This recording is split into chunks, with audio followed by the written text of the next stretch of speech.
Hello नमस्कार, मैं हूं दीपक और आप देख रहे हैं डीएसके टॉक्स। कल रात को इंडिया वर्सेस साउथ अफ्रीका का मैच तो आपने देखा ही होगा, जहां पर साउथ अफ्रीका को उनके इतिहास की सबसे बुरी हार नसीब हुई है। 243 रन यानी कि 243 रन से साउथ अफ्रीका हार गई है।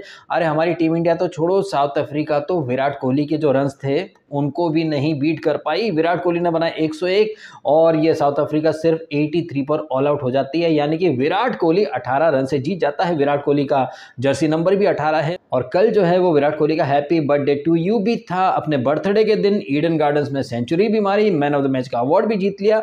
लेकिन क्या आपको लग रहा है कि मैन ऑफ द मैच का सच्चा हकदार विराट कोहली था? ऑल्दो उसने इनिंग बहुत अच्छी खेली है, पिच पर टिकने का मादा दिखाया, सचिन तेंदुलकर की जो 49 सेंचुरीज है ओडीआई में उस रिकॉर्ड की बराबरी भी कर ली है। लेकिन मैन ऑफ द मैच का सच्चा हकदार मेरी नज़र में तो रविंद्र जडेजा है। बिकॉज एक ऐसा पिच जिसे कि दुनिया जहां के एक्सपर्ट्स डिफिकल्ट बोले जा रहे हैं, उस सो कॉल्ड डिफिकल्ट पिच के ऊपर जड्डू आता है और मात्र 15 गेंदों में 29 रन ताबड़तोड़ तरीके से बना के जाता है। और वो पिच जिस पर कि जड्डू ने आते से ही 29 रन मार दिए 15 गेंदों में, उस पिच के ऊपर वो आकर के 5 विकेट भी ले जाता है। तो 5 विकेट फिर ताबड़तोड़ 29 रन, वो भी सो कॉल्ड डिफिकल्ट पिच के ऊपर। भाई ऐसा परफॉर्मेंस देने वाले को तो मैन ऑफ द मैच मिलना ही चाहिए। बट चलो ठीक है, विराट ने भी सेंचुरी मारी है और कल उसका बर्थडे भी था, तो कोई उसमें गिला शिकवा की बात नहीं है। तो कल का जो मैच था, हमारी टीम इंडिया पहले बल्लेबाजी करती है और रोहित शर्मा ने आते से जो धागा खोल दिया था, 6 ओवर में 60 रन, 10 ओवर में 90 रन। अब जिस तरह से रोहित शर्मा ने स्टार्ट दिया था, ऐसा लग रहा था कि वो किसी अलग पिच पर खेल रहा था। वैसे अलग पिच पर तो आई थिंक श्रेयस अय्यर भी खेल रहा था, क्योंकि उसने भी अच्छी हिटिंग करी है। और जिस तरह से जड्डू ने एंड में हिटिंग करी, तो क्या कल मैच के दौरान पिच बदल दी गई थी? आई डोंट थिंक सो कि पिच बदल दी गई थी, क्योंकि काफ़ी लोग कह रहे हैं कि भैया बहुत डिफिकल्ट पिच है। क्योंकि कल मैंने भी कुछ ट्वीट करे थे कि यार विराट कोहली बहुत ज़्यादा स्लो खेल रहा है and it was looking like कि भाई वो पर्सनल माइलस्टोन के पीछे कुछ ज़्यादा पड़ा हुआ है। क्योंकि 71 रन पर वो था, 71 से 89 पर आते आते तकरीबन 1 घंटा निकल चुका था, तब जाकर के विराट कोहली 90s में आया था। देखिए सेंचुरी उसने बनाई है, उसे पूरा क्रेडिट मिलना चाहिए। और वैसे भी भाई वर्ल्ड कप चल रहा है, तो मैंने तो कसम खा रखी है कि अपनी टीम को अनकंडीशनल सपोर्ट करूंगा। बट कुछ फैक्ट या जो स्टैट्स हैं उनको आप नज़रअंदाज नहीं कर सकते। और ऐसे ही जो फैक्ट हैं, ऐसे ही जो स्टैट्स हैं, वो मैं आपके सामने रखने वाला हूं, जो कहीं ना कहीं ये साबित करते हैं कि पिच इतना भी ज़्यादा कोई डिफिकल्ट था नहीं, जिसके बारे में दुनिया भर में काफ़ी डिबेट्स हो रही हैं कि भाई विराट कोहली को काफ़ी डिफिकल्टी हो रही थी। भाई जिस पिच पर विराट खेल रहा था, डिफिकल्टी उसे महसूस हो रही थी,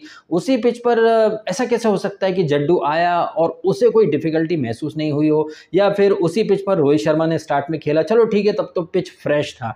बट व्हाट अबाउट जड्डू, जो कि इनिंग के एंड में आया था और उसे तो कोई डिफिकल्टी महसूस नहीं हुई।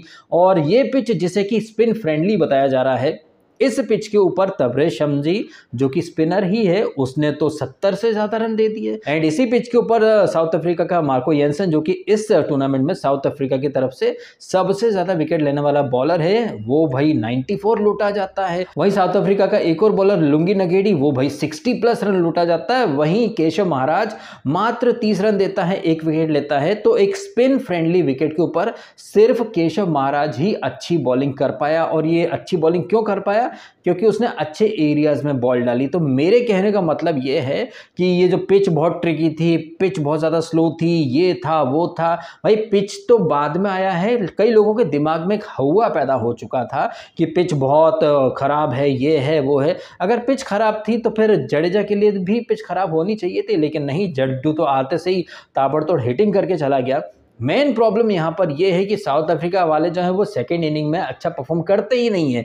चलो यहाँ पर तो ये साउथ अफ्रीका वाले जो बल्लेबाज हैं, जो टीम मैनेजमेंट है, वो ब्लेम कर देंगे कि भैया पिच बहुत ज़्यादा स्लो हो गया था, पिच बहुत ज़्यादा टूट रहा था, ये था वो था। बट व्हाट अबाउट धर्मशाला? धर्मशाला में तो ऐसी पिच नहीं थी ना, वहाँ तो हाई ऑल्टीट्यूड पर आप खेल रहे थे, वहाँ पर तो नीदरलैंड की टीम आपके सामने थी और वो जो पिच था वो बैटिंग फ्रेंडली सरफेस और काफ़ी कंडीशंस, काफ़ी बैटर्स को फेवर करने वाली थी। उस पिच पर साउथ अफ्रीका को क्या हो गया था? वहां पर तो यार विकेट इतना भी ज़्यादा स्पिन फ्रेंडली नहीं था। लेकिन नीदरलैंड जो कि फर्स्ट इनिंग में 245 बनाती है, और ये साउथ अफ्रीका जो कि फर्स्ट बैटिंग करते समय हर मैच में 300, 350, इवन 400 तक बना देती है, सेकेंड इनिंग में ये टीम चोक करती है और नीदरलैंड के सामने ये लोग 207 पर ऑल आउट हो गई थी और पूरी तरह से 43 ओवर भी नहीं खेल पाई थी। तो ये लोग जो ब्लेम कर रहे हैं ना कि पिच बहुत स्लो था, पिच बहुत ट्रिकी था, बहुत ज़्यादा डिफिकल्टी थी, तो धर्मशाला में तो कोई डिफिकल्टी नहीं थी। कहने का मेरा मतलब है कि पिच पर आकर खेलें, इसके पहले ही साउथ अफ्रीकन्स अपने दिमाग में ही हार चुके थे, वो मेंटली ही गिव अप कर चुके थे। और ये कोई पहली बार नहीं हुआ है। साउथ अफ्रीका की टीम अक्सर वर्ल्ड कप में चोक करती फिरती है और इस वर्ल्ड कप में तो वो नेदरलैंड से भी हार चुके हैं। बताइए, नेदरलैंड की टीम जो कि एक मिनो नेशन का दर्जा प्राप्त है, उस टीम में ऐसे कोई धाकड़ बॉलर्स भी नहीं, जैसे कि शमी हो या बुमराह हो या सिराज हो या कुलदीप या जड्डू हो। वहां पर तो काफ़ी इनएक्सपीरियंस्ड बॉलिंग अटैक है, उसके सामने ये साउथ अफ्रीका सरेंडर कर गई। तो यहाँ पर उनका सरेंडर करना तो लाजमी था, क्योंकि हमारे जो बॉलर्स हैं वो वर्ल्ड में सबसे बेस्ट हैं। ज़्यादा तारीफ करूंगा तो नज़र लग जाएगी, इसलिए मैं ज़्यादा खुल करके तारीफ नहीं कर रहा हूँ। बट हमारे बॉलर्स जो है ना, वो कहीं ना कहीं हमें मजबूर कर रहे हैं कि हम बैटिंग से ज़्यादा अपनी बॉलिंग को देखें, बॉलिंग को अप्रिशिएट करें। बॉलिंग में जो मज़ा आ रहा है ना भाई, ये शमी को देखकर या बुमराह को देखकर, जड्डू ने कल 5 विकेट ले लिए, तो काला टीका लगवा दो भैया इन लोगों को, बिकॉज बहुत ही ज़बरदस्त फॉर्म में हैं हमारे बॉलर्स। और ऐसे बॉलर्स के सामने अभी वर्ल्ड का कोई भी दिग्गज बल्लेबाज आ जाए भाई, वो क्लीन बोल्ड ही हो जाएगा। तो साउथ अफ्रीका, जिनके बारे में ये आप ऑलरेडी देख चुके हैं कि वो सिर्फ फर्स्ट इनिंग के शेर हैं, सेकेंड इनिंग में साउथ अफ्रीका चोक कर जाती है, तो उनका कल चोक करना लाजमी था। ये पिच खराब था या फिर बहुत ही ट्रिकी था, ये सारी बातें सिर्फ और सिर्फ एक्सक्यूज हैं। क्योंकि अगर पिच इतना खराब था, इतना ज़्यादा स्पिन फ्रेंडली था, तो उसके ऊपर तबरेज़ शमसी 70 से ज़्यादा रन कैसे लौटा सकता है। पिच अगर इतना ज़्यादा डिफिकल्ट था बैटिंग के लिए, तो साउथ अफ्रीका के बॉलर्स तो यार दिल खोल के रन लुटा रहे थे। आप कह सकते हैं कि भाई फर्स्ट इनिंग में विकेट अच्छा रहा होगा, सेकेंड इनिंग में ये विकेट खराब हो गया, लेकिन इसी पिच, इसी ग्राउंड के ऊपर अभी 2 दिन पहले, 3 दिन पहले ये पाकिस्तान चेस करके चली गई थी। फ़खर जमान ने आतिशी इनिंग खेली थी। तो मेरे कहने का मतलब है कि पिच कंडीशन सब अपनी जगह होती हैं, बट सबसे इंपॉर्टेंट होता है आपकी मेंटल स्ट्रेंथ।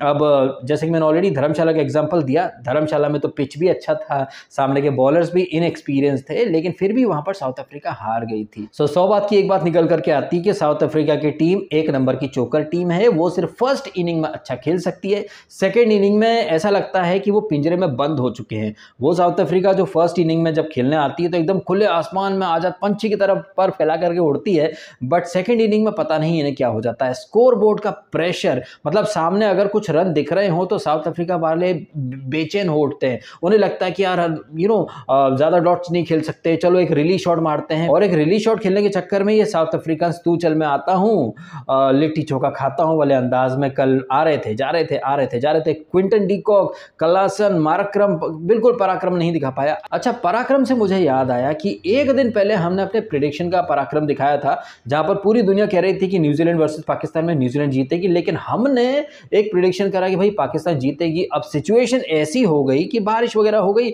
और पाकिस्तान डकवर्थ लुईस से जीत गई, जबकि न्यूजीलैंड 400 रन बना करके हार चुकी है। और कल के मैच के बारे में भी हमारा प्रेडिक्शन यही था कि क्विंटन डी कॉक फ्लॉप होगा, जो कि बैक टू बैक सेंचुरी मार रहा था। कल वो फ्लॉप होना था, कल फ्लॉप हुआ। हमने ये भी कहा था कि रोहित और विराट जो है ये डिसेंट इनिंग खेलेंगे और हमारी टीम इंडिया आराम से जीत जाएगी। टीम इंडिया का जीतना तो खैर रॉकेट साइंस की बात है ही नहीं, हम तो अलग ही लेवल का क्रिकेट खेल रहे हैं भाई साहब। तो हमारी टीम भाई ज़्यादा मत बोल DSK, नज़र लग जाएगी।